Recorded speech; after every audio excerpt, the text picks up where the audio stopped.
Universal News TV, votre chaîne d'information la plus crédible. C'est sous un ton plein d'arrogance et d'insolence que Moalice Nkom s'est adressé au ministre de l'administration territoriale du Cameroun, M. Paula Tanganji. Une situation qui laisse penser qu'elle veut défier les institutions de la République. Mais jusqu'où Mme Alice Nkom peut-elle aller? A-t-elle les moyens de sa politique? Plusieurs analystes se sont mobilisés pour décrypter le mépris que cette dame a vis-à-vis des institutions de la République. Écoutons maintenant le décryptage de nos analystes. Écoutons. Madame la directrice exécutive l'a dit, vous n'aurez aucun rapport suite à votre interpellation. Et voilà, retour sur ce plateau après donc avoir écouté Maître Alice Nkom, présidente du conseil d'administration du REDAC, le réseau des défenseurs des droits humains en Afrique centrale. Et donc direction, rapidement Yaoundé, où vous vous trouvez sur place, Jacques Edmond Eyoum, vous êtes internationaliste, il faut le rappeler. Alors maintenant, quand vous écoutez Maître Alice Nkom, est-ce que vous avez l'impression qu'elle est dans son droit, ou alors qu'elle est dans le rôle qui doit être celui de la société civile et des associations qui sont engagées dans la promotion et la protection des droits de l'homme?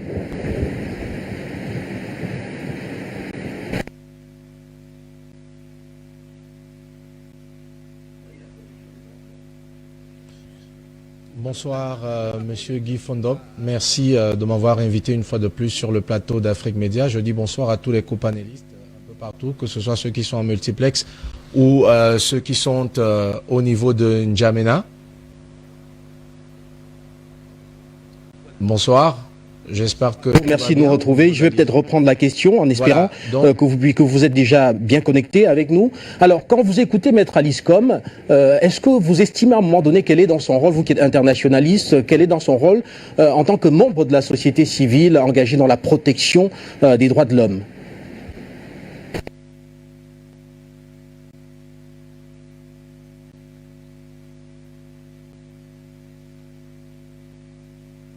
Oui, rebonsoir Monsieur Guy Fondop. À partir du moment où des accusations sont proférées à l'encontre d'un certain nombre d'ONG, je pense simplement qu'elle est en droit d'apporter un élément de réponse. Si elle estime que, il ne me souvient pas que le ministre ait accusé quelques ONG d'avoir perçu 5 milliards de francs CFA, mais si jamais elle estime qu'elle a des preuves, en tout cas qu'elle n'a pas reçu de financement, à ce moment-là, elle est dans son droit déjà de se défendre. Il est du droit de chaque être humain sur la terre de pouvoir se défendre face à quelque accusation que ce soit. Cependant, il faut revenir sur les causes principales peut-être de cette sortie. Il a peur que le Cameroun aujourd'hui traverse des moments difficiles avec ce conflit dans le nord-ouest et le sud-ouest.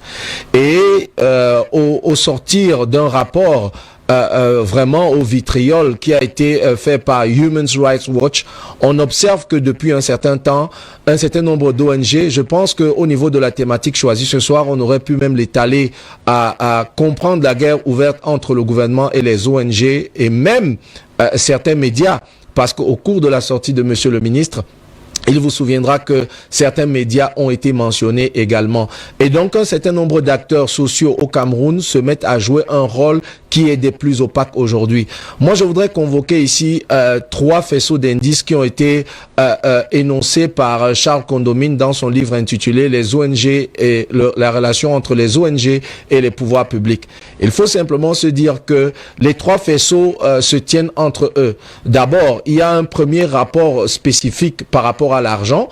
À la base, de manière fondamentale, les ONG sont supposées être parler beaucoup plus de gratuité, de désintéressement, de bénévolat.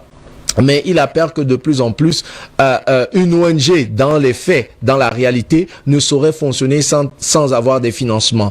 Ensuite, le deuxième faisceau à partir duquel Monsieur Charles Condomine fait une analyse sur la définition même d'une ONG, il revient sur le fait que, en réalité, il y a un rapport spécifique entre les pays du Nord et les pays du Sud. En 1987, par exemple, en Occident, une réunion va se tenir au cours de laquelle une typologie des ONG va être dressée en fonction de leur représentativité au niveau des pays du Sud. Et donc, par rapport à ce qu'ils font venant du Nord, par rapport à ce qu'ils font dans les pays du Sud. Et troisièmement, il y a un rapport spécifique entre les ONG, les États, les gouvernements, les pouvoirs publics en général. Et à ce moment, il faut se poser plusieurs questions. Parce qu'il y a normalement une ONG, organisation non gouvernementale, comme son nom l'indique, devrait en principe être financée par des fonds privés et n'exister que à partir de ces fonds-là. Mais on se rend compte aujourd'hui de plus en plus que de par le monde, des gouvernements financent des ONG, des organisations non gouvernementales, dans le but d'établir ou alors d'imposer une certaine hégémonie à d'autres pays du monde. C'est ainsi que, par exemple, pour le Comité international de la Croix-Rouge, vous verrez qu'ils sont principalement financés par des États, par des gouvernements. Et pour revenir donc à la question que vous me posez au sujet du rôle aujourd'hui que joue le REDAC au Cameroun, on a constaté qu'à partir de la sortie ou alors du tollé qui a été créé au sein de la société camerounaise, le REDAC, pour la première fois, j'ai vu le REDAC pondre un communiqué qui aussi accusait les sécessionnistes d'avoir commis des exactions contre les populations et contre les civils au niveau du nord-ouest et du sud-ouest. Donc, à partir de ce moment, Madame Alice Com peut être dans son rôle si elle veut se dédouaner de l'accusation sur les 5 milliards, mais en réalité, il faut ici questionner son ton, le ton avec lequel elle s'exprime face à un représentant du gouvernement de la République. De par même la définition de ce que c'est que la République, je pense que de dire à un ministre formellement comme ça que ce ministre est en train de mentir, le traiter de dangereux pyromane, il faut se poser des questions quant à cette sortie de Madame Alice Com. Donc à partir de ce moment, autant elle est en droit de se défendre si elle estime que les accusations contre elle ne sont pas fondées, autant elle, en tant que juriste éminent de la République du Cameroun, je racontais la dernière fois que j'étais ici que j'ai quand même un lien particulier avec cette dame parce que mon feu père a travaillé avec elle dans l'un des premiers cabinets d'avocats du Cameroun où des experts internationaux ont travaillé pendant longtemps. Donc c'est une dame qui est regardée, qui est censée être, comme elle se le réclame, une mother of the nation. Mais en réalité, quel est l'exemple qu'elle donne aujourd'hui à ses étudiants en droit? Quel est l'exemple qu'elle donne aujourd'hui à la jeunesse camerounaise par rapport au fait de sortir de cette manière-là pour s'exprimer, pour parler à un ministre de la République? Donc, réduire la République à cela, à ce genre de réponse aussi banale, qui est à la limite de l'insolence, moi je dirais simplement que elle n'est pas dans son droit à ce niveau-là. Elle n'est pas en droit de répondre, de parler ainsi d'un ministre de la République de son pays. Elle est censée montrer l'exemple aux jeunes générations. Elle est censée montrer l'exemple en tant que mère de la nation dont elle se réclame. D'être sur ce plateau et je me retourne immédiatement vers vous, Serge Bobé. Vous êtes président du réseau des patriotes camerounais du Canada. Alors, c'est vrai qu'il y a des financements qui viennent de l'extérieur, de ces organisations, mais est-ce qu'on peut dire ici que ces financements-là influencent les rapports que ces organisations établissent au quotidien? Merci beaucoup pour votre excellente question. Je vais commencer déjà par saluer tous mes copanélistes et tous les auditeurs qui nous écoutent aujourd'hui depuis leur téléphone ou même la télévision sur Afrique Média. Alors, pour revenir à votre question, parlant du financement, oui. Toute organisation non gouvernementale ou alors toute association doit se faire financer. Et le financement doit provenir à la fois soit des membres ou alors d'autres parties. Et il s'avère que dans le cas des ONG internationales qui travaillent dans les pays au sud du Sahara, on va les appeler les pays du sud, vont recevoir des subventions généralement des pays forts. C'est comme ça que je les appelle, les pays forts. Et ces pays-là, en finançant ces ONG, comme on les appelle, vont avoir une sorte de mainmise sur le pays dans lequel ils opèrent. On n'a qu'à voir l'attitude de ces ONG-là qui passent outre les règles élémentaires d'un invité. Lorsque vous travaillez chez quelqu'un, je pense que la moindre des choses, c'est de lui produire un rapport des activités que vous menez pour qu'il soit au fait à la fois de ce que vous constatez, des pistes d'amélioration ou alors des solutions que vous apportez à telle ou telle problématique. Mais il semble qu'ici, ce ne soit pas le cas. À qui la faute? On pourrait s'interroger là-dessus, mais on y reviendra probablement. Alors ces financements-là peuvent servir également à autre chose que ce pourquoi ils sont effectivement alloués. Parce qu'il n'y a aucun contrôle. Les fonds sont gérés un peu comme dans la cuisine. On dirait l'argent on appelle ça l'argent de beignet. Les fonds sont gérés un peu n'importe comment, peuvent être détournés. Par la suite, il faudrait que on essaye de mettre une sorte de chantage sur le dos des gouvernements qui doivent se défendre, qui doivent courir pour avoir ne serait-ce que le rapport des activités d'une ONG. Et lorsque les relais sont faits par des télévisions, sur les réseaux sociaux, par la presse écrite, les relais sont faits sans aucune vérification, ça met en danger la souveraineté même d'un État.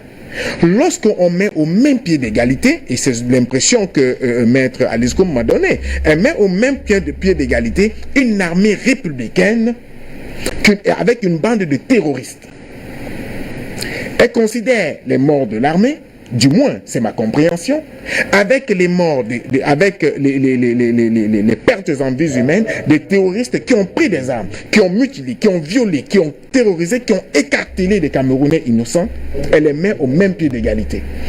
Si vous avez un enfant qui commet des forfaits, nous sommes tous des enfants de la même mère, mais s'il commet des forfaits, eh bien il faut le présenter à la justice. Ça ne renie en rien sa maternité, mais ça remet en cause l'éducation des autres enfants. Parce que tout le monde ne peut pas être un tueur. Tout le monde ne peut pas non plus être un sauveur. Nous avons en face de nous des Camerounais qui ont pris des armes contre l'État, contre leurs propres faits. Ils cessent, j'ai envie de dire, ils cessent d'être de la famille. On doit les traiter tels quels, comme des terroristes. Et toute organisation qui va prétendre le contraire, qui va accuser une armée républicaine, qui va prendre des rapports accusateurs pour fragiliser l'État du Cameroun ou n'importe quel autre État africain, il nous appartient à nous, la société civile, de nous exprimer sur la question afin que les choses soient claires. Donc le ministre, en évoquant en faisant allusion à toutes ces accusations-là, ça veut dire qu'il a quand même un certain nombre d'éléments. Il est le ministre de l'administration territoriale. Il a des éléments tangibles et nous pouvons dire, peut-être à tort, que la sortie du ministre a créé une nouvelle réaction. C'est-à-dire, au moins aujourd'hui, on a pu dire que ces terroristes-là ont commis des exactions. Ce qu'on n'avait jamais entendu parler venant du REDAC, du moins, sauf erreur de ma part. Alors, avant d'aller en multiplex, retrouver nos invités qui sont installés, Serge Espoir Matomba, je vous donne une petite minute pour que vous puissiez dire un mot. Le nœud dans le débat maintenant est autour du financement de ces organisations et de l'influence que pourrait avoir ce financement sur leur travail. Là, nous parlons des organisations de la société civile engagées dans la protection et la promotion des droits de l'homme. Alors pourquoi est-ce qu'on se plaint de ces organisations-là et pas de celles qui reçoivent également des financements étrangers et qui sont par exemple dans la lutte contre le sida? Il faut dire que le véritable questionnement se trouve sur la méthodologie de travail de ces organisations. Ou alors, comment est-ce qu'ils obtiennent les résultats des rapports qu'ils produisent? Et plus grave, c'est que ces rapports ne sont pas produits directement à la tutelle, mais sont produits directement aux partenaires financiers. Donc il faut, et c'est à ce niveau qu'est le véritable nœud du problème. Vous allez voir une organisation ou une ONG qui va vous dire on a 100 000 morts. Mais elle ne vous dit pas comment elle a fait pour savoir qu'on a eu 100 000 morts. Donc la méthodologie de travail, la méthodologie du recoupement des informations pose problème et ça nous renvoie donc à cette question du financement. Et à ce niveau, on devrait donc commencer à se poser pourquoi elles sont financées par tel ou tel organisme ou alors par tel ou tel privé, pour quelle fin? Parce que si vous n'êtes pas clair dans la méthode de l'obtention du résultat, il est évident que vous avez un but, vous recherchez un but précis. Il est évident que votre financier attend quelque chose de précis. Et là, vous allez voir, je vais prendre la dernière sortie, du moins l'avant-dernière sortie de Human Rights Watch. Vous avez vu les chiffres qui ont été avancés. La question, qui sont les représentants de cette organisation sur le terrain? Comment elle procède à avoir ces résultats?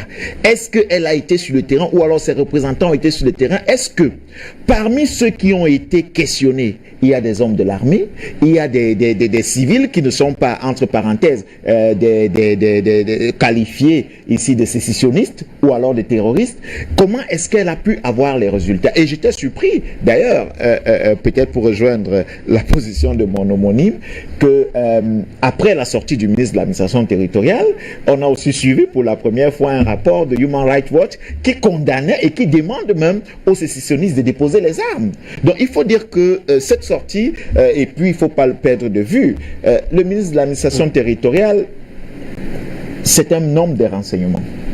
Je ne voudrais pas dire que je cautionne la sortie du ministre, mais il faut le dire, nous ne sommes pas dans un no man's land. Nous sommes dans une république, nous sommes dans un État. Et en État, en période de guerre, nous devons tous comme Camerounais, de protéger d'abord notre pays. Et puis nous allons résoudre nos problèmes de façon interne. Donc il est important de dire que des gens ne doivent pas nous utiliser ou utiliser nos organisations parce qu'elles sont celles qui financent, ou alors ils sont ceux qui financent ces organisations pour produire, n'est-ce pas, des rapports qui n'ont rien à voir avec la vérité. Vous avez vu, par exemple, plusieurs fois, à plusieurs reprises, des chiffres tellement erronés et des chiffres qui renvoient à un questionnement réel. Certains vous disent qu'on a 3000 morts, d'autres sortent et vous disent qu'on a 12 000 morts. Vous ne savez pas, en un laps de temps d'une semaine ou de 2 semaines, vous voyez des chiffres qui sont complètement, qui ne sont pas en phase, et vous vous posez la question, mais comment ils font pour avoir ces chiffres? Qui est sur le champ de l'action? Qui mène des enquêtes sur l'action? Donc il y a ce problème. La méthodologie que ces derniers utilisent pour avoir les résultats qu'ils présentent à Mondiovision ou alors au peuple ou encore à leurs financiers nous renvoie donc au questionnement sur le financement même de ces organisations. Merci à vous. You understand, for a non-governmental organization to exist, they have to get finances. For non-governmental organization to exist, they have to be crisis. They exist because they are crisis, and if they are not crisis, they are going to go out of business. Donc, pour planter le décor, c'est ce que je voulais faire à l'entame de mes propos, pour un peu expliquer ce que sont les ONG. Toutes les organisations de pression que nous avons ici en Europe, en tant que patriotes, en tant que non-patriotes, ils sont enregistrés comme les ONG et ils font ce qu'ils font. Et vous allez comprendre que l'Ambazonie est enregistrée aux États-Unis comme une organisation non gouvernementale. Mais comprenez le rôle, ce qu'ils ont fait au NOZO, vous allez comprendre comment fonctionnent les ONG. Donc, pour moi, le problème n'est pas autour des ONG, c'est cette boîte de Pandore qui a été ouverte par le régime jacobin qu'on a installé depuis la belle oreille, et avec la mauvaise gestion, qu'il permet à ce que les gens entrent au Cameroun et vouloir nous dicter ce qu'ils veulent. Est-ce que vous croyez que les Français, les Américains ne savent pas des activités que ces ONG font au Cameroun? Est-ce que les Américains qui disent que le Cameroun et leurs partenaires ne savent pas ce que les Ambazoniens font? Les Français ne savent pas ce que les organisations non gouvernementales contre les régimes qui sont supposés être les partenaires font? Ils le savent très bien. Mais ce qui se passe, c'est que nos gouvernants ont ouvert une boîte de Pandore et les garçons blancs profitent pour entrer là-dedans. Et c'est pour ça que vous voyez le ministre Atanganji à la défense. Donc, nous devons faire très attention et éviter à ce qu'on arrive à cela, parce que sur les yeux de ces ONG, sur les yeux de ces garçons blancs-là, nous sommes que des bétails ou même on va utiliser pour les statistiques. On a tué combien de morts pour qu'on intervienne? On n'a pas tué combien de morts pour qu'on intervienne? Il faut savoir que les garçons noirs ne sont pas les bétails pour asservir les sales besoins des garçons blancs pour qu'ils décident quand est-ce qu'ils vont intervenir dans quel pays en Afrique ou pas. Ça, c'était mon introduction. Et j'en ai terminé. Je vous remercie et je suis à l'écoute. Serge Espoir Matomba qui souhaite toucher un mot, juste un petit mot et nous repartons en multiplex. Retrouver Émile Tchaoué qui est du MRC et allié, avec qui nous allons poursuivre toujours autour de cet axe dans le débat. Oui, je voudrais dire qu'il est évident que la malgouvernance, et ceci nous vivons cela depuis plusieurs années, plusieurs décennies aujourd'hui, ouvre, n'est-ce pas, une véritable boîte à Pandore. Mais nous devons nous questionner sur l'opportunité, n'est-ce pas, d'une action chaque fois. Parce que ici, j'ai toujours clamé d'ailleurs haut et fort que le Camerounais souffre aujourd'hui de la mauvaise, si vous voulez, de son système éducatif qui a mal construit le Camerounais. Parce que voyez-vous, dans tous les pays du monde, il existe des ONG, il existe des associations. Et dans le nôtre, il existe aussi, et nous ne pouvons d'ailleurs pas évoluer et fonctionner sans association ou ONG. C'est impensable, ces ONG et des associations ont des rôles. Mais alors, est-ce que notre système éducatif nous a préparés à véritablement protéger une nation et la construire, ou alors elle nous a préparés à autre chose? Ne dit-on pas que lorsqu'on veut détruire un pays, on détruit son système éducatif et on a les résultats qu'on pourrait avoir? Voyez-vous, Monsieur Guy Fondop, les structures aujourd'hui, ou alors les bailleurs de fonds, appelons-les ainsi, qui apportent des financements à des associations et des ONG ont des exigences en matière de rapport. Soit tous les 15 jours, vous devez leur produire un rapport, soit tous les mois, vous devez leur produire un rapport. Mais vous devez produire un rapport pour pouvoir bénéficier d'un financement ou alors d'un accompagnement accru, n'est-ce pas, de ces derniers. Alors, lorsque vous êtes dans un État, un pays, vous êtes quand même dirigé par des lois. Et dans ce pays, vous devez aussi de respecter ces lois-là. Donc ce n'est pas parce que vous avez des bailleurs de fonds qui ne sont pas du pays que vous allez décider tout simplement de faire la volonté de ces derniers contre votre pays. Il s'agit de cela. Je suis d'accord que nous sommes très mal dirigés depuis plusieurs années. Je suis d'accord que nous vivons dans de très mauvaises situations. Je suis d'accord que ces situations nous ont, n'est-ce pas, amenés dans cette étape. Mais est-ce que c'est pour autant que nous allons décider de sacrifier notre pays, de le ridiculiser, de permettre à ce qu'il devienne un torchon, n'est-ce pas, au niveau mondial? Je pense que non. À un moment donné et en période de crise, c'est d'ailleurs ce qui se constate dans tous les pays au monde. Vous pensez qu'il n'y a pas des ONG ou des associations dans d'autres pays qui peuvent faire des rapports concernant leur pays en mal? Il en existe. Mais il ne s'agit pas ici de demander à ces ONG de faire des bons rapports lorsque la situation est grave, mais il faut tout simplement qu'on évite.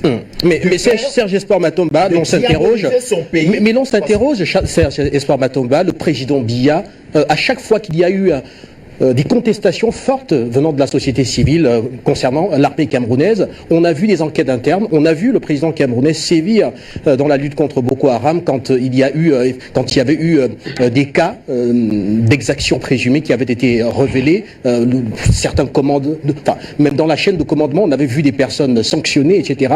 Alors, est-ce qu'il n'est pas, de ce point de vue, important que même en période de crise, que l'on puisse quand même avoir des voix neutres qui puissent au moins, conformément au droit international, rappeler que le Cameroun a signé un certain nombre de conventions internationales, a ratifié un certain nombre de textes internationaux qui font de nous un membre de la communauté internationale et qui exigent quand même de nous le respect de ces normes-là. Non, nous ne disons pas non. Nous ne sommes pas contre une voix neutre qui puisse apporter, n'est-ce pas, un rapport ou alors des suggestions même de résolution des crises. Mais alors nous questionnons tout simplement la méthodologie et nous nous disons que est-ce que ce qui est présenté est d'abord réel?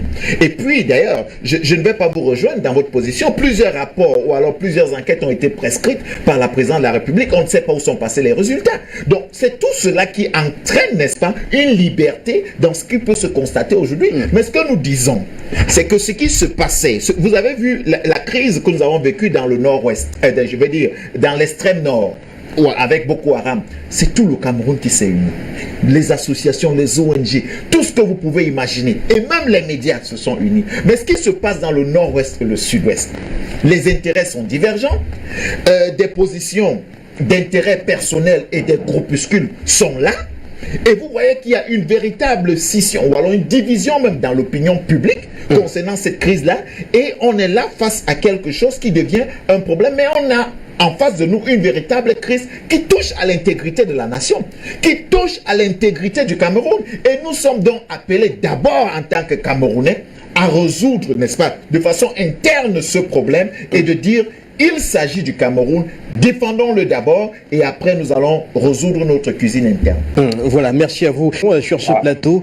Oui, une petite seconde, quelques secondes, vous avez le privilège d'être sur ce plateau central du relais en multiplex. Une petite seconde, on vous donne 10 secondes. Voilà, oui, pour réagir.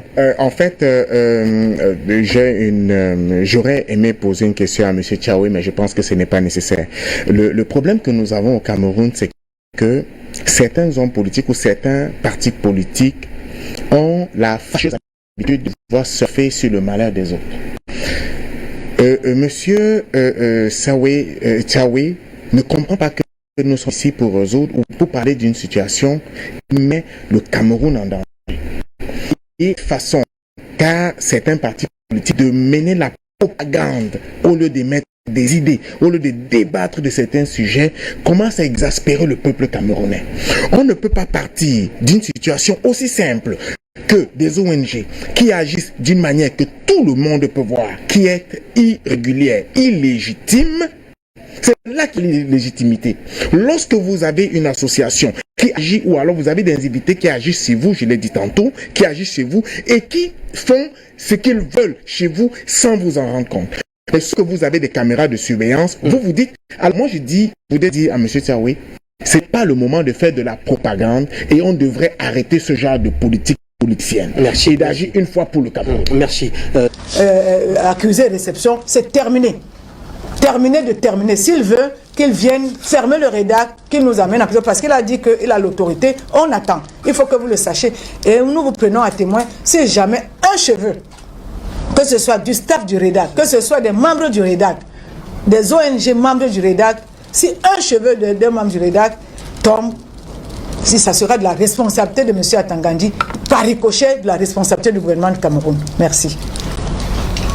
Retour sur ce plateau après avoir écouté donc Maximilienne Ngombe, directrice exécutive du REDAC, le réseau des défenseurs des droits humains en Afrique centrale. C'est l'une des organisations citées par le ministre camerounais de l'administration territoriale, Paul Atangandji. Et je vous retrouve immédiatement à Yaoundé, Jacques Edmond Eyoun, vous êtes internationaliste. Alors est-ce qu'on va finalement avoir une sorte de consensus au moins qui permette à ces organisations de la société civile et au ministre de l'administration territoriale de pouvoir exister ensemble, parce que rappelez que le ministre de l'administration territoriale est le patron de l'intérieur et ces organisations sont en charge justement de veiller à ce qu'il n'y ait pas d'injustice ou alors de crimes de crimes de masse par exemple, allant dans le sens d'une déstabilisation de l'État.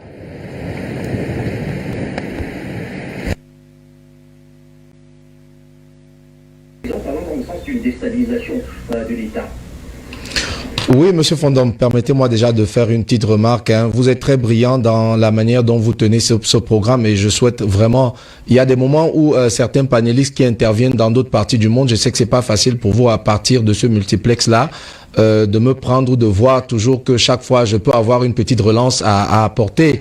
Mais s'il vous plaît, ne perdez pas de vue que l'émission comprend aussi Yaoundé.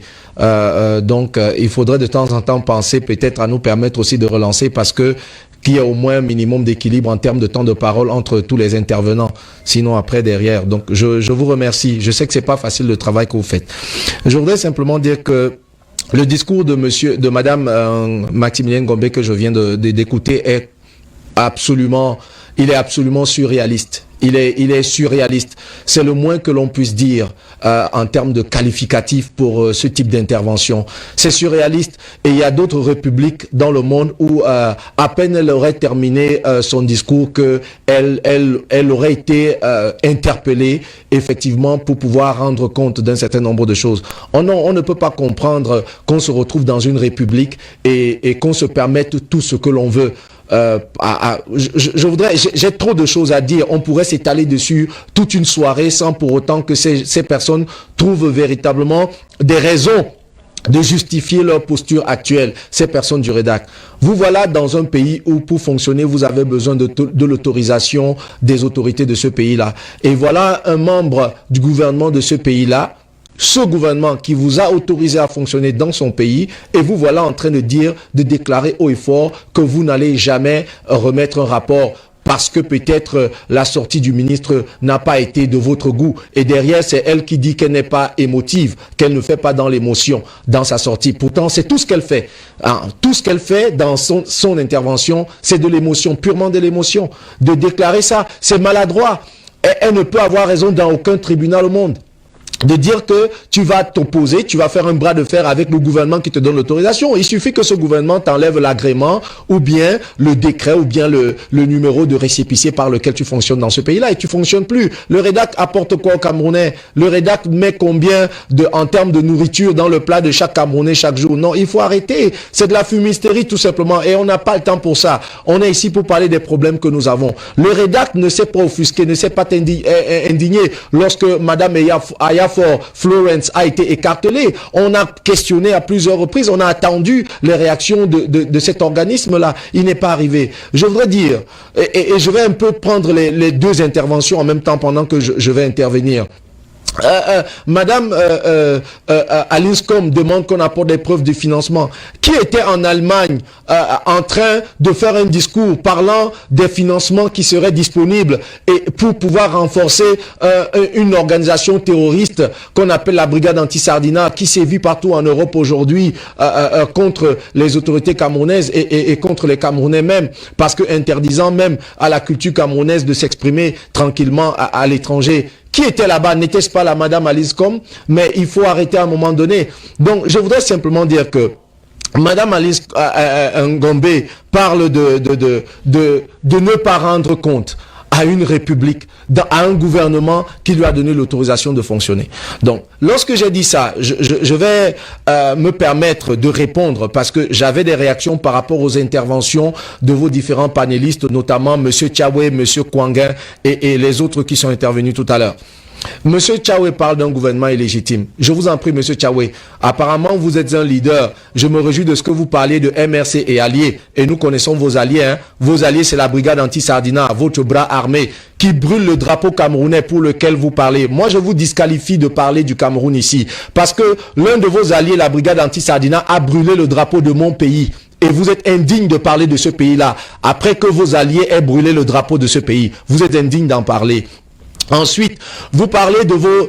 vous êtes le MRC et allié. Votre allié encore, c'est l'Ambazonie. On les voit partout. Pourchassant Maurice Kamto à toutes les réunions, on les voit. Ils ont assisté à plusieurs réunions avec les éléments de la brigade anti-Sardina, l'un de vos alliés. Vous n'êtes pas digne de parler du Cameroun à partir du moment où vous brûlez les armoiries de ce pays-là et vous espérez pouvoir diriger ce pays. Non, je voudrais dire que vous avez besoin, en tant peut-être que leader du MRC, de repartir aux fondamentaux. Les fondamentaux consisterait à commencer par définir les expressions que vous pouvez utiliser. Vous parlez de gouvernement illégitime, je vous en prie, allez dans votre dictionnaire chercher la définition de l'expression légitime. C'est quoi un gouvernement légitime par rapport à un gouvernement illégitime? Et il n'y a rien de tel que le gouvernement du Cameroun aujourd'hui qui est en place. Il est tout à fait légitime. Le reste des définitions, vous pouvez les définir comme vous voulez par rapport à vos émotions, à vos sentiments. Il n'en demeure pas moins que vous ne changerez ni la vérité, ni l'universalité de ce que c'est que le mot légitimité. Ensuite, vous parlez d'un échec gouvernemental. C'est ça le problème aujourd'hui du Cameroun. Quand je parle de reconstruction de la conscience collective, il s'agit de quoi ici? Il s'agit pour nous aujourd'hui de se rendre compte, comme en société occidentale, ils se sont donné des règles de vie. Vous voyez les gilets jaunes, beaucoup sont morts dans les gilets jaunes, beaucoup ont perdu même la vue, beaucoup ont perdu des membres à cause de la brutalité ou de la répression policière. Mais jamais un groupe parmi les gilets jaunes ne s'est dit « nous pouvons prendre des armes pour aller défendre notre cause, pour aller défendre ce que nous pensons, notre opinion ». C'est ce qu'on appelle la conscience collective qui est construite au niveau des sociétés occidentales. Tous les jours, les Noirs sont brutalisés par la répression policière aux États-Unis. Jamais un groupe de Noirs ne s'est levé pour dire « nous allons prendre les armes parce que nous sommes maltraités ici, nous sommes discriminés aux États-Unis ». C'est ce qu'on appelle la conscience collective qui est déjà bâtie, construite autour de certaines valeurs qui font qu'on sait qu'on a des seuils qu'on ne peut pas franchir. Même lorsqu'il y a répression policière, on ne peut pas se permettre, s'autoriser. Et même l'Assemblée générale des Nations unies donne des définitions de ce qu'on appelle aujourd'hui terrorisme. Ces actes criminels qui consistent à tuer, à menacer un individu ou un État, faire du chantage à un État, dans le simple but de pouvoir imposer son opinion.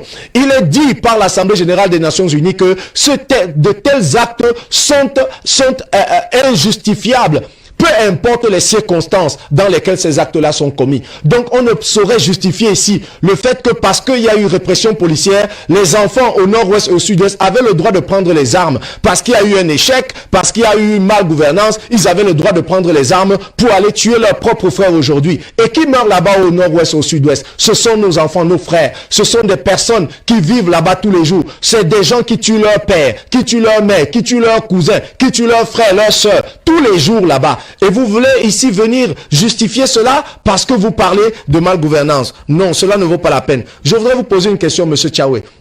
Pour vous qui dites que la seule définition d'une ONG, c'est une organisation qui est mise sur pied dans le but de résoudre un problème, dites-moi un peu, les organisations non gouvernementales qui ont été mises en place au niveau de la Chine continentale, lorsqu'ils voulaient tous ces États occidentaux, lorsqu'ils voulaient adouber, lorsqu'ils voulaient reconnaître officiellement la Chine continentale, pourquoi est-ce qu'ils se sont rendus compte qu'il fallait plutôt mettre en place des organisations non gouvernementales dans le but d'entretenir des liens efficaces et ne pas attirer le courroux de la Chine sur eux de manière formelle? Non, il ne faut pas se leurrer. Nous sommes dans un monde développé, le siècle de lumière, le siècle de vitesse, où les technologies avancent, où nous avons la possibilité d'être informés sur ce qui se passe réellement. Et nous ne sommes pas dupes de ce que, derrière toutes les organisations non gouvernementales qui fonctionnent aujourd'hui au Cameroun, il y a une main noire. Je voudrais vous dire, lorsqu'on parle des financements, M. Soros a dépensé environ 5 millions d'euros à tourner, faire du lobbying autour de la Commission européenne. Est-ce que vous savez combien de financement il a bénéficié? 1,8 milliard d'euros dont il a bénéficié dans le but de mener ses actions. Aujourd'hui, les organisations non gouvernementales, ne serait-ce que pour le besoin de suivi, sont devenus de véritables business, de véritables affaires aujourd'hui. Et je voudrais, pour conclure mon propos, avant de revenir dessus, rappeler à M. Tchaoué que il y a un calendrier électoral au Cameroun et que la prochaine élection présidentielle aura lieu en 2025 et pas avant. Donc votre plan d'insurrection, vous pouvez le continuer, mais vous trouverez sur votre chemin des Camerounais qui sont alertes et qui sont au courant de ce qui se passe. Je conclurai définitivement en disant à mon frère Padi Assanga qui est sur le plateau, que j'ai rencontré physiquement. D'abord, je l'ai rencontré à plusieurs reprises sur les réseaux sociaux, mais aussi lors du grand dialogue national. Dear brother, it is true that Cameroon is a bilingual country, and on this platform called Afrique Media, we have several programs in English and also in French. And in this program, it's a French program, but it is not that we should not be speaking English in that program. The fact is that the best place we want Cameroon to reach is that place where you are able to speak in English and I can reply in French, and I can speak in French, you reply in English. That's the perfect bilingualism. That's the most we can profit from the structure of our country as a bilingual nation. So that's all for me for the time being. Thank you very much. Merci à vous, Jacques Edmond Eyoum, à Yaoundé, et rassurez-vous, le temps de parole est calculé, vous le verrez très bien à la fin de cette émission, en tout cas du mieux que qu'on pourra faire. Je vous retrouve immédiatement en multiplex, Christian Nana, président de la sous-section RDPC de Berne. Alors, ces propos, cette sortie de Maximilien Gombe, ce rapport qui finalement ne sera pas remis à Paul Atanga Ndji, selon l'annonce faite par le rédac, quelle est la lecture que vous portez là-dessus?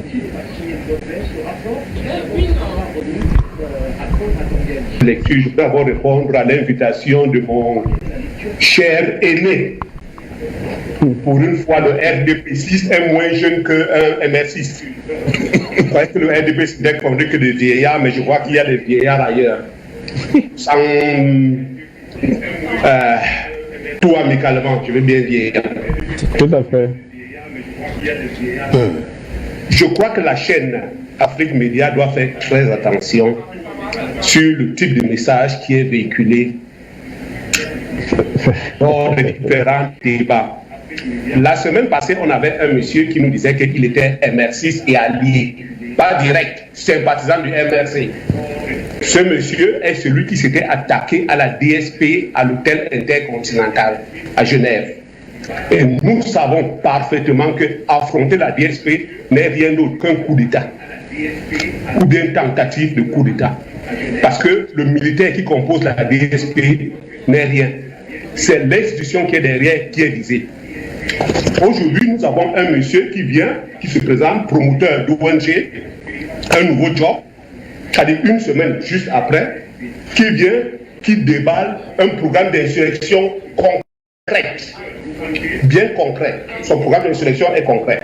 Le copanéliste qui était là avant, mon frère de Yaoundé, il a bien dit ceci: l'élection présidentielle a eu lieu. Les élections municipales ont eu lieu et elles vont encore avoir lieu dans quelques jours dans certaines régions du pays. Si on sort de là avec rien, on doit la boucler.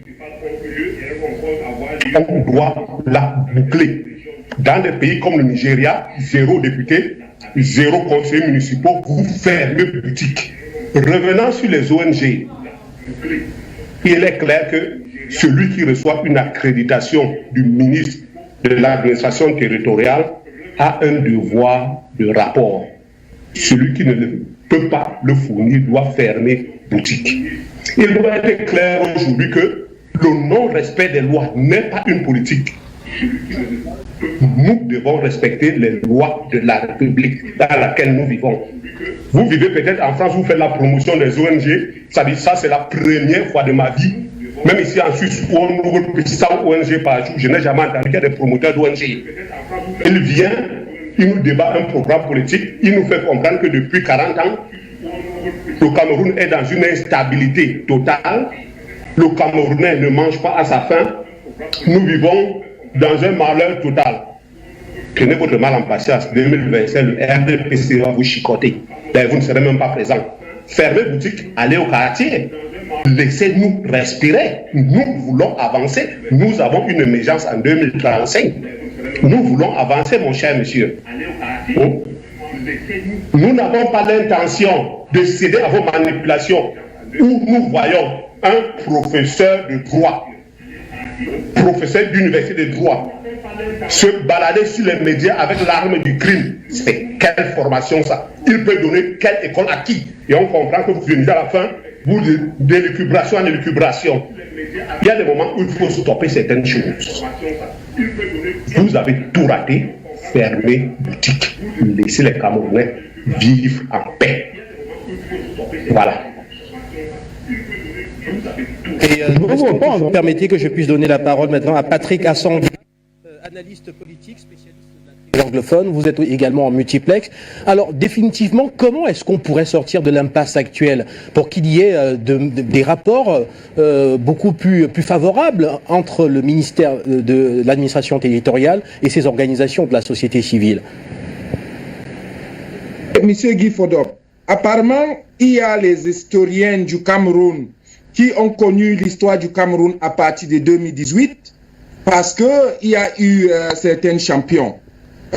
Moi, aujourd'hui, je n'ai jamais appelé M. Biya, le président Biya, parce que j'estime qu'il y a une victoire depuis 1992 qui a failli me coûter la vie si j'allais sur la route pour les défendre. Mais aujourd'hui, nous constatons qu'il y a certaines historiennes qui sont les promoteurs des ONG qui ont constaté que le gouvernement de M. Biya est illégitime à partir de 2018. C'est ce même gouvernement qu'ils ont servi en 2008 pendant qu'il y avait des massacres de Douala. On nous parle du le pape du droit. C'est ce qui veut nous faire comprendre. Aujourd'hui, tout le monde est focalisé sur la crise anglophone. On veut faire de la récupération. On connaît le rôle des ONG. Le REDAC est dans son rôle. Si la crise termine, ils vont fermer boutique. Les ONG internationales vivent du fait qu'il y a des crises. Et s'il n'y a pas de crise, tous les ONG vont fermer boutique. C'est de ça qu'il s'agit. Mais nous disons qu'il y a des problèmes gouvernementaux criards aux pays africains, les régimes néocoloniaux, comme celle de M. Biya, que lui et ses créatures, les ex-ministres comme de M. Maurice Kamto ont fabriqué, qui ne vient pas aujourd'hui nous présenter un chéquier blanc, le Messie qui est venu pour sauver le Cameroun, alors que en 92, il faisait partie de campagne de M. John Frundi. Ils ont servi avec M. Abel Zonga ce même régime en tant que député. L'autre qu'on appelle Michel Penda Ekoka, il a conseillé soit le tyran que tout le monde vilipende et moi aussi. Et aujourd'hui, ils ne peuvent pas venir nous dire que nous qui avons refusé de servir le système jacobin de Michel Biya en tant que jeune leader estudiantine, avait tort. Donc, il faut qu'ils se taisent, il faut qu'ils restent dans leur logique de ce qu'ils veulent faire. Mais les Camerounais sont en face. La crise anglophone n'est pas à vendre à celui qui veut à tout prix marcher sur le corps des anglophones pour arriver au pouvoir. C'est pour ça que je fustige le gouvernement, je fustige M. Atangandji, et parce que ils ont laissé la boîte de Pandore aux prédateurs qui s'appellent les ONG. Et je veux marteler ici que le mouvement ambazonien est enregistré comme un ONG aux États-Unis. Ce n'est pas Padi Asanga qui parle. Je le connais, je sais, c'est mes amis, c'est mes frères, je sais de quoi il s'agit et je sais pourquoi il agit dans ce sens-là. Et si mon grand frère vient dire aujourd'hui qu'il est promoteur d'un autre ONG qui ressemble à ce Ambazonian Foundation Inc., donc nous devons comprendre le projet qui est derrière. Mais nous disons que la crise anglophone n'est pas à vendre. Ils ont parlé du dialogue, ils ont opté pour le boycott. Nous avons compris que la stratégie de boycott ne payait pas. C'est pour ça que quand on nous a invités au grand dialogue, nous sommes partis. On avait boycotté à 92, nous payons le prix parce que certaines personnes sont parties voter les nouvelles lois que nous tous, nous les Camerounais, nous consommons et nous subons les conséquences jusqu'aujourd'hui. Donc, il faut que les gens soient un peu prudents dans leurs propos. La récupération politique n'est pas permise. Ceux qui veulent parler de ce qui se passe au nord-ouest, au sud-ouest, il faut qu'ils descendent sur le terrain. C'est la surenchère pure. Moi, j'y étais, je suis attaqué, j'ai touché des doigts, ma famille est touchée, d'autres personnes sont maintenant les déplacés internes et ils s'en réjouissent. Ils ont dit que M. Frundi s'est kidnappé.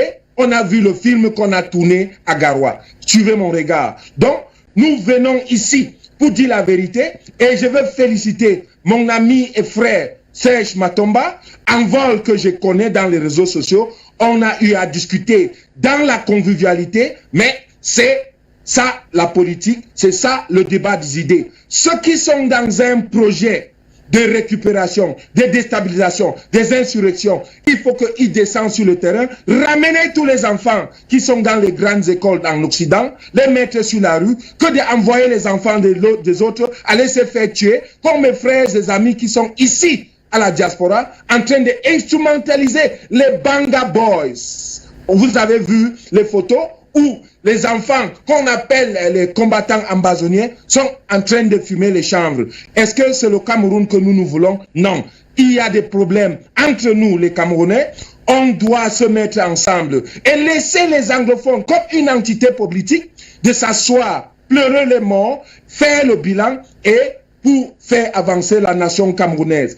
Je vous remercie de m'avoir donné la parole. J'espère que mon frère va revenir à la raison et on va aussi convoquer le professeur que j'ai rencontré, qui vient se rejoindre à nous, nous qui avons subi le système qu'il a participé à ficeler. Quand il était ministre, il a fait beaucoup de choses au Cameroun, des autres ont aussi fait. Il n'y a pas que seulement lui et ses alliés, qui sont les créatures de M. Biya et de son régime jacobin. J'en ai terminé, merci.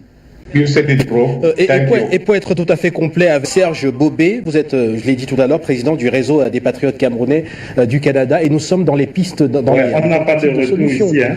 Je vais dire, nous jetons maintenant les pistes de solutions pour que l'on puisse évoluer dans ce climat extrêmement tendu. Merci beaucoup pour cette question. Effectivement, c'est là notre rôle. Et parmi les pistes de solution, Monsieur Serge Matomba l'a évoqué tantôt. Et il y a d'abord la sensibilisation qui passe par l'éducation.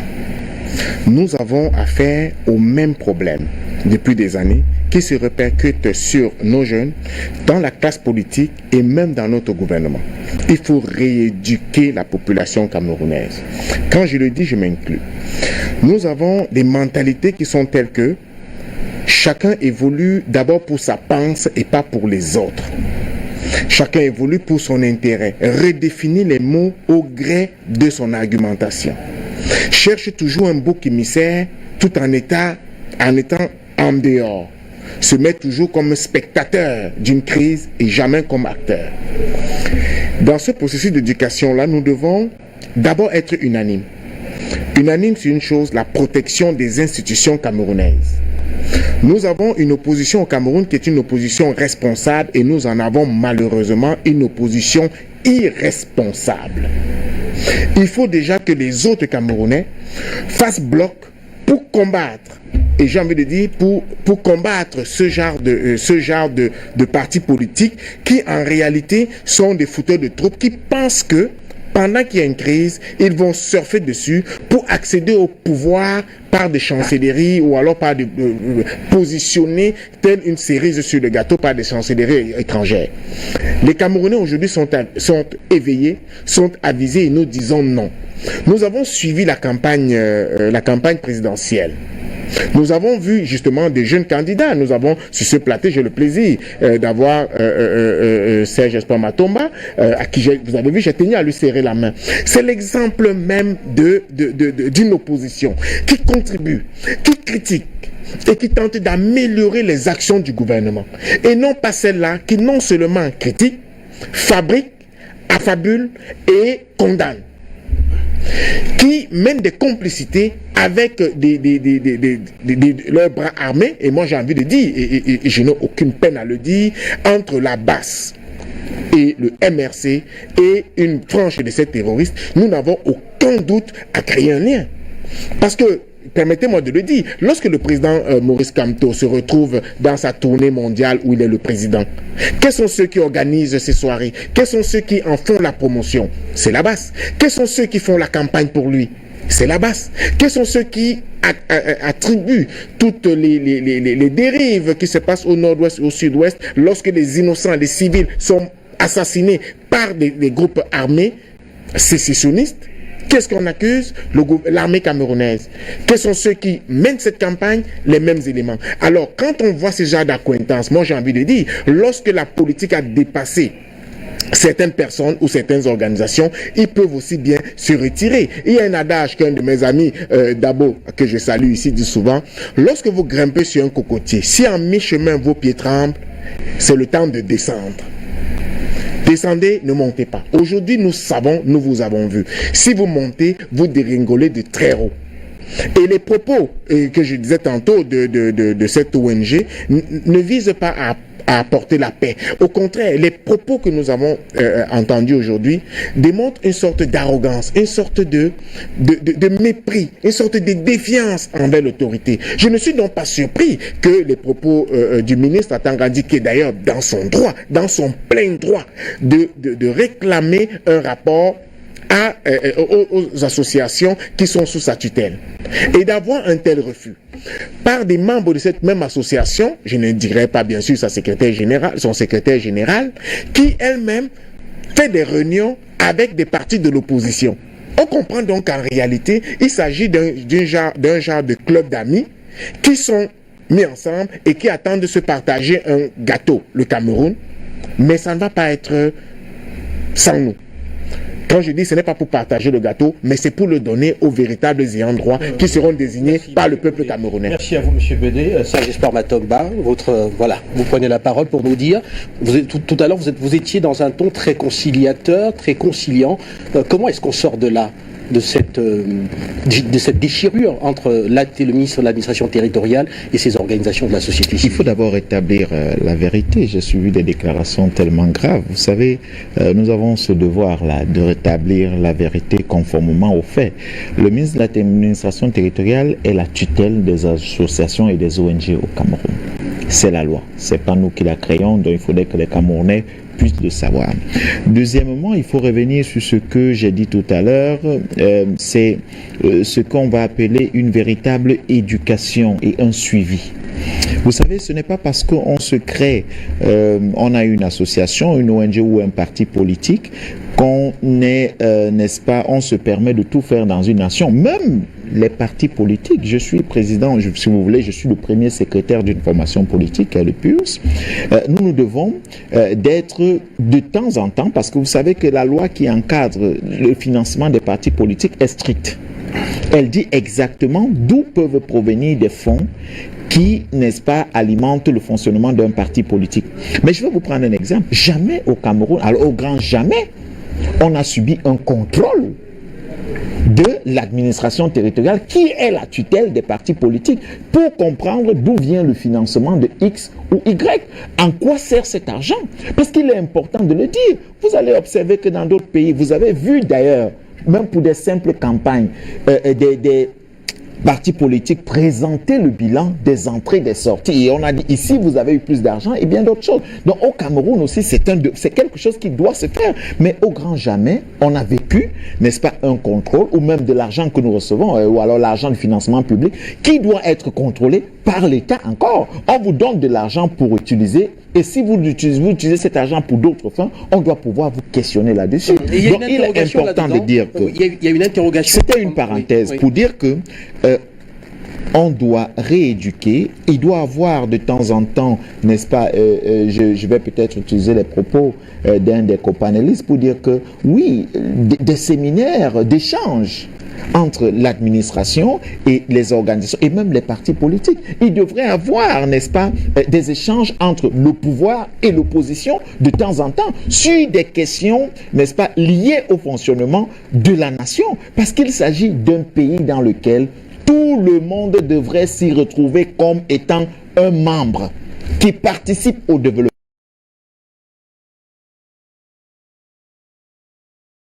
Le développement de la nation.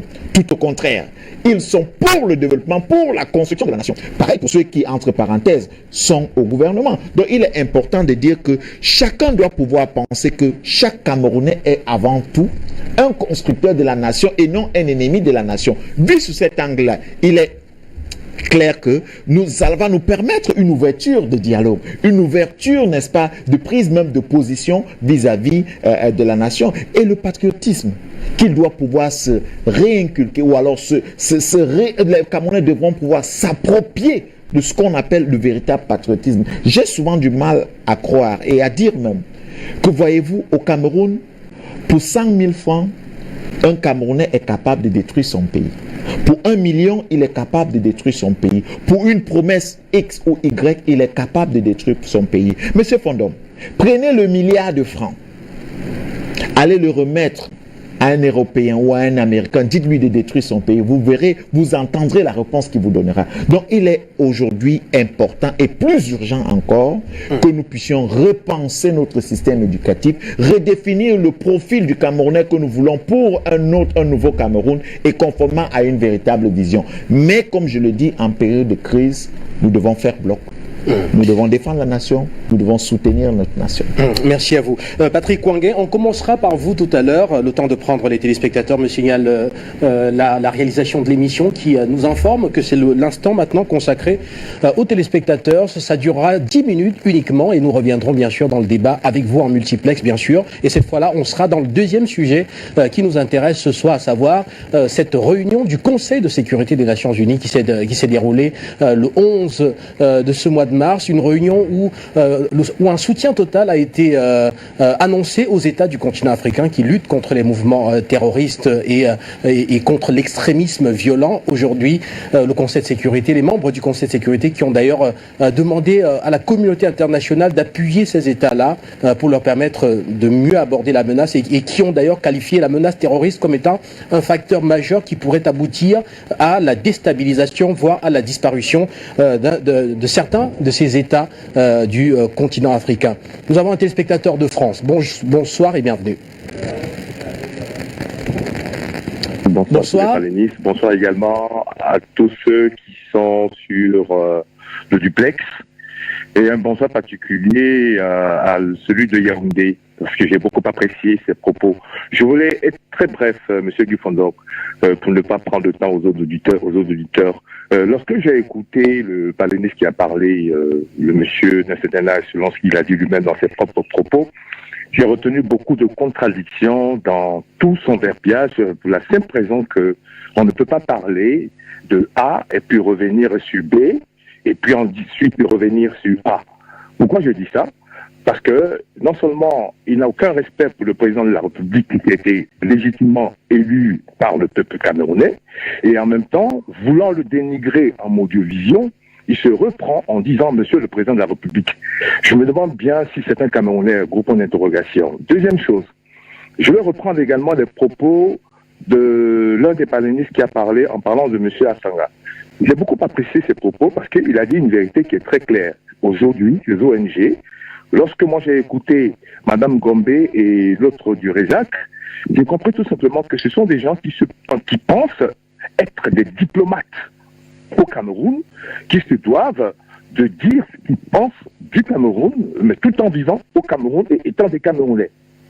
Donc, c'est du nonsense, excusez-moi de ce terme un peu grossier, et pour moi, elles méritent vraiment de subir ce que la loi va leur donner comme sentence par rapport aux propos non seulement délatoires, mais en plus d'affabulation contre un ministre d'État. Troisième chose là où je voulais chuter, c'est que pour moi, je pense que le président Paul Biya, il nous écoute, et je pense que la cellule des Oudis nous écoute, doit prendre des mesures draconiennes, semblables à celles que M. Poutine a prises lorsque la crise de Tchétchénie avait commencé, et lorsqu'il y a eu également l'attentat dans l'opéra pour lesquels les forces spéciales ont exterminé les terroristes, et pour lesquels également ces mêmes ONG occidentales sont venues critiquer comment M. Poutine a traité les spectateurs qui étaient à l'intérieur. Anyway. Et également, le même exemple sur la Chine, comme l'a dit tout à l'heure le panéliniste qui est avec vous sur le plateau, la Chine, elle, lors de sa révolution culturelle, a inculqué dans l'esprit du Chinois un esprit gagnant et un nationalisme en paix. Et c'est ça qui nous a manqué au Cameroun. Il y a eu trop de laisser-aller, et je pense qu'avec tout ce qui est en train de se passer, ça va servir d'expérience au prochain président qui va venir, ou même pendant le mandat de M. Biya, de prendre des mesures pour faire asseoir tous les Camerounais et puis chercher quelle est notre nouvelle donne, quelle est la nouvelle donne pour le Camerounais. Afin que tout ce qui s'est passé, parce que je ne veux pas revenir sur le détail des ONG, ce qu'elles ont dit ça, non. Moi, j'appelle ça un peu du film. C'est un film, c'est du théâtre.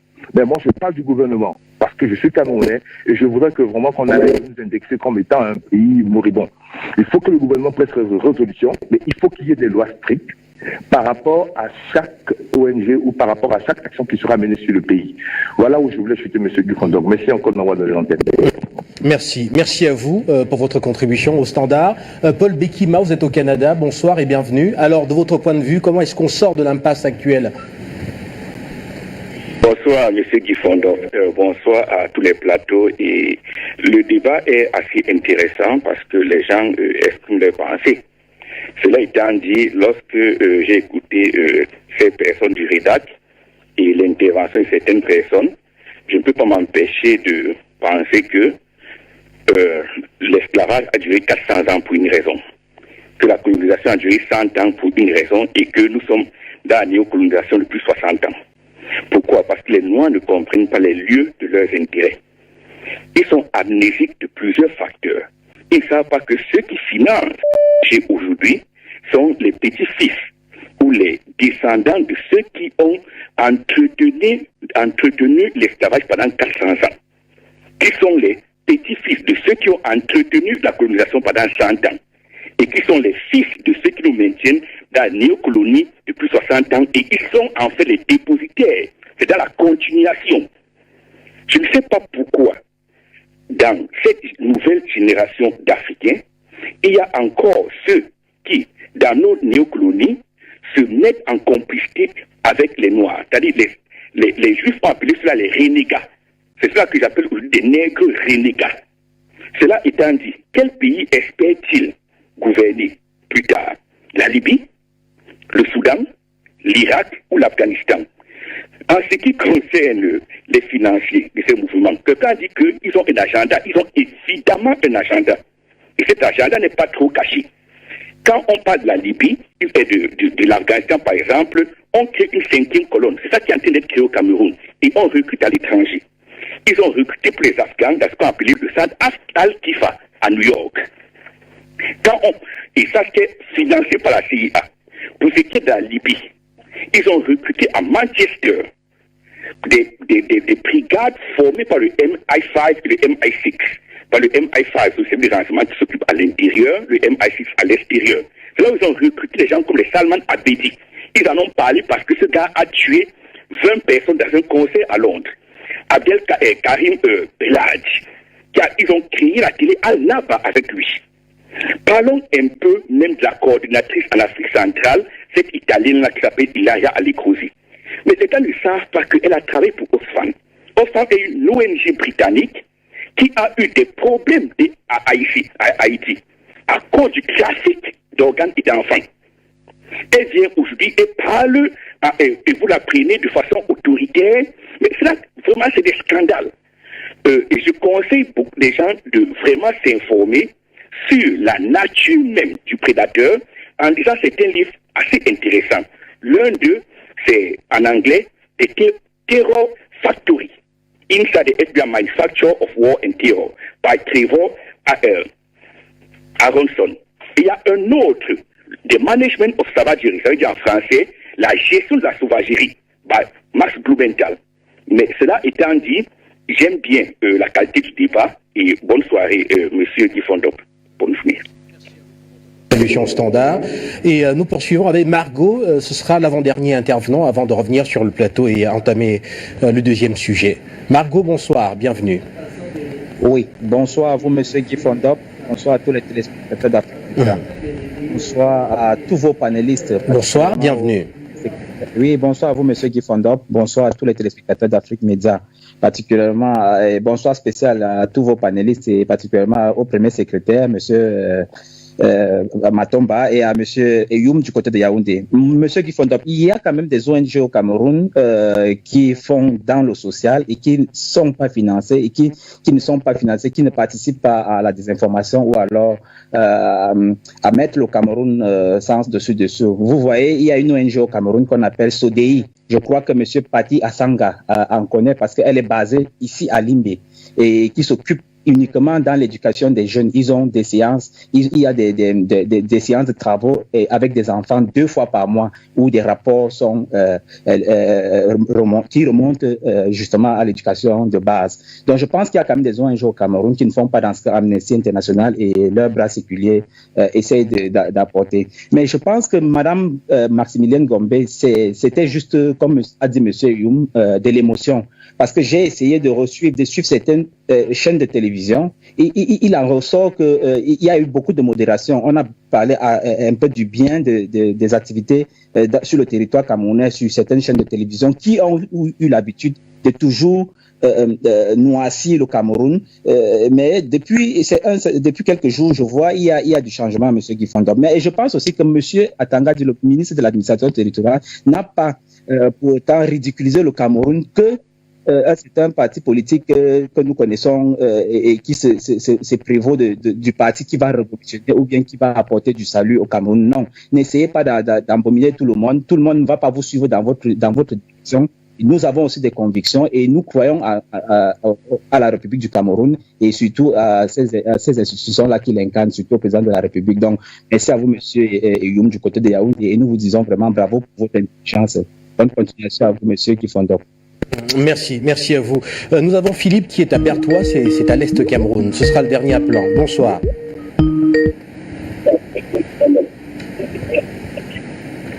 Bonsoir Philippe, bienvenue à l'antenne. Allô, bonsoir. Je salue tous les paris sur le plateau et je voudrais donner ma contribution. J'aimerais demander au monsieur du MRC de nous laisser tranquille, que d'avoir arrêté un peu ce qu'ils sont en train de faire là. On n'a plus besoin de ça. Merci. votre intervention. Et retour donc sur ce plateau comme prévu tout à l'heure et nous entamons donc le deuxième thème qui nous était réservé dans le cadre de cette deuxième partie du débat panafricain. Il s'agit bien sûr des Nations Unies qui se mettent donc, qui se rangent du côté des États, littéralement du côté des États qui se battent contre le terrorisme sur le continent africain. Je vous le disais tout à l'heure, une réunion du Conseil de sécurité s'est tenue le 11 de ce mois de mars et durant cette réunion, l'on a appris que l'Organisation des Nations Unies donc se range plus que jamais du côté des États africains dans la lutte contre le terrorisme. Les membres du Conseil de sécurité ont signé une déclaration présidentielle demandant un appui renforcé aux États africains dans la lutte contre le terrorisme et contre l'extrémisme violent pouvant conduire au terrorisme. Lors de la séance, le président du Conseil a présenté ses condoléances aux familles des victimes du terrorisme sur le continent. Il s'est dit solidaire envers les pays d'Afrique ayant subi des attaques terroristes avant d'exprimer son appui aux rescapés de la violence terroriste. Le Conseil a souligné que le terrorisme et l'extrémisme violent peuvent exacerber les conflits dans les régions touchées et contribuer à affaiblir les États touchés, en particulier sur les plans de la sécurité, de la stabilité, de la gouvernance et du développement économique et social.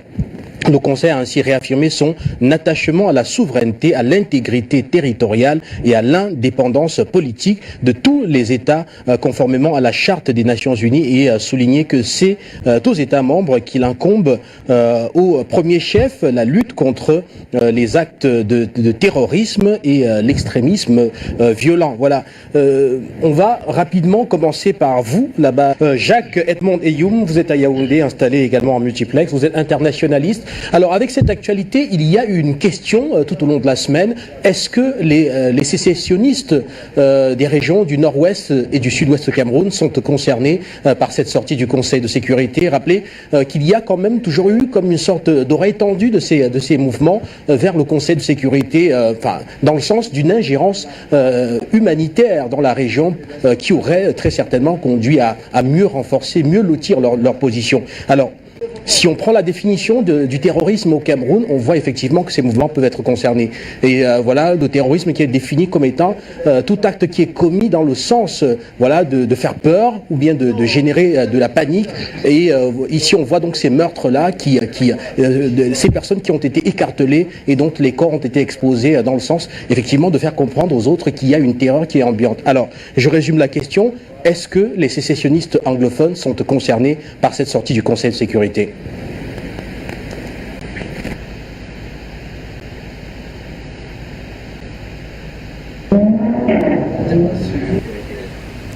Merci beaucoup à M. Guy Fondop pour cette excellente question.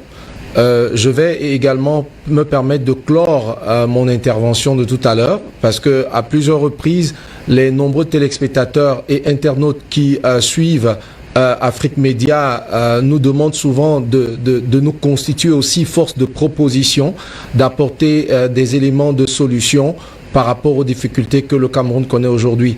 Je voudrais simplement dire, imaginez un peu un contexte dans lequel, au lieu de faire le tour du Cameroun dans le but d'haranguer et de conditionner mentalement la jeunesse camerounaise et les populations du Cameroun, M. Maurice Kamto se ferait plutôt chantre de la paix et demanderait par exemple aux Ambazoniens de déposer les armes dans le but de produire une accalmie de ce côté. Imaginez qu'au lieu de mener l'action qu'il mène, qu'il milite plutôt pour la paix, au lieu d'utiliser le conflit aujourd'hui comme une sorte d'épée de Damoclès au-dessus de la tête du gouvernement en place.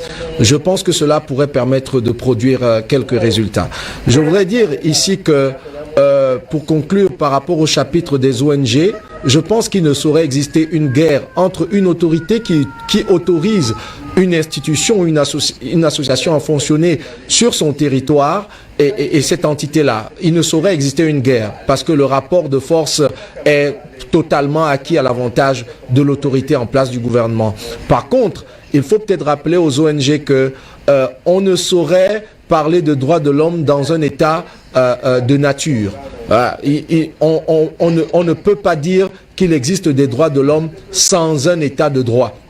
Donc pour même commencer par parler des droits de l'homme, il faut qu'on soit dans un contexte, dans un cadre bien spécifique qui est dessiné par cet État-là. Et c'est le droit.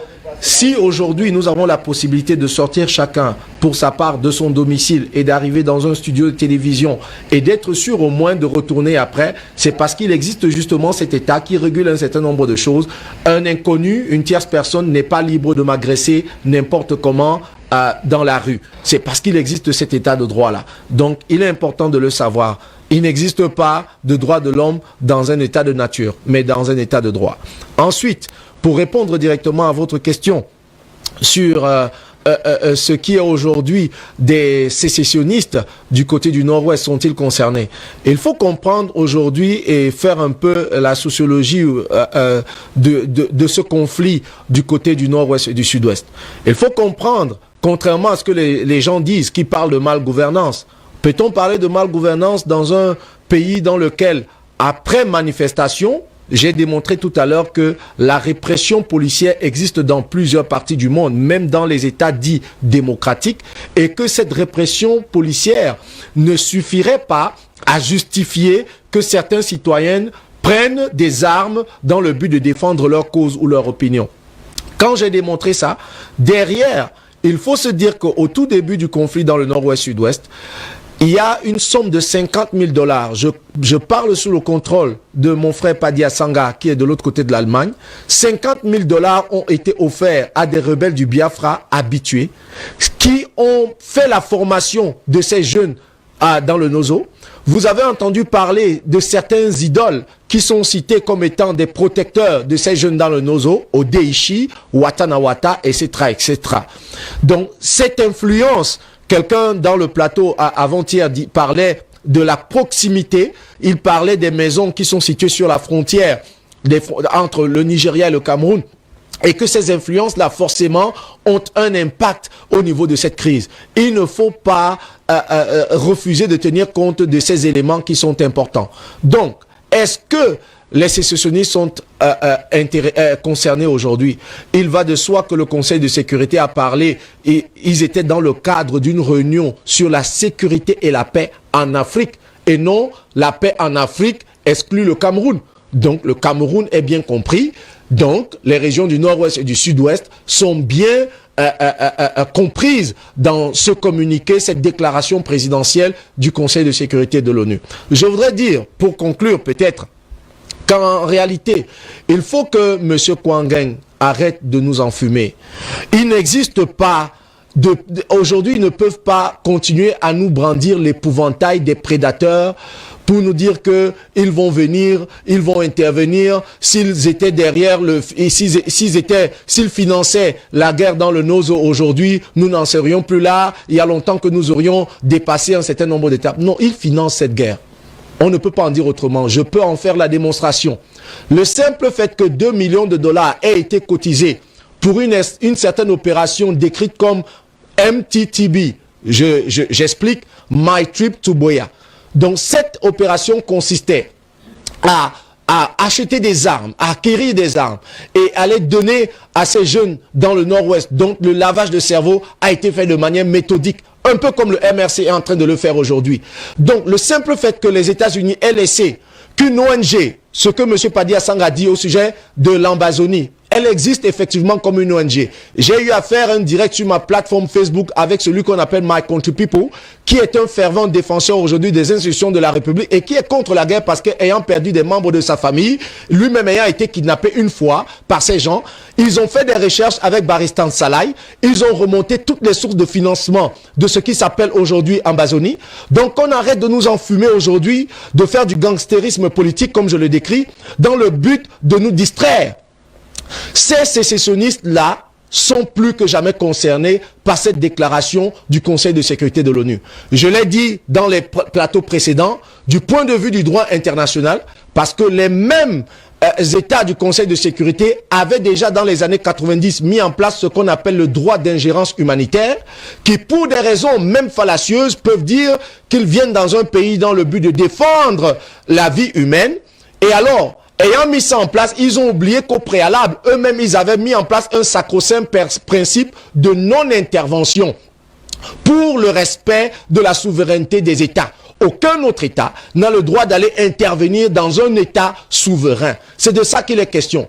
Vous voyez donc deux principes et deux notions conceptuelles du droit international qui vont s'entrechoquer, qui vont s'opposer. D'un côté, le droit, le principe de non-intervention, et de l'autre côté, le droit d'ingérence humanitaire, qui vont s'entrechoquer. À un moment donné, vous verrez donc des personnes qui vont venir intervenir dans un pays qui n'a jamais eu besoin d'eux, et les conséquences sont toujours catastrophiques, comme ce que la Libye est aujourd'hui, comme ce que la Côte d'Ivoire a été hier, comme ce que d'autres pays, comme le Soudan, subissent aujourd'hui dans le monde. Il faut se le dire, Monsieur Guy Fondop, je vais conclure mon propos par là. Il est important de rappeler à M. Kouangin que on ne peut pas copier le mauvais exemple. Le fait qu'on brûle les drapeaux aux États-Unis ne nous donne pas le droit de brûler des drapeaux au Cameroun.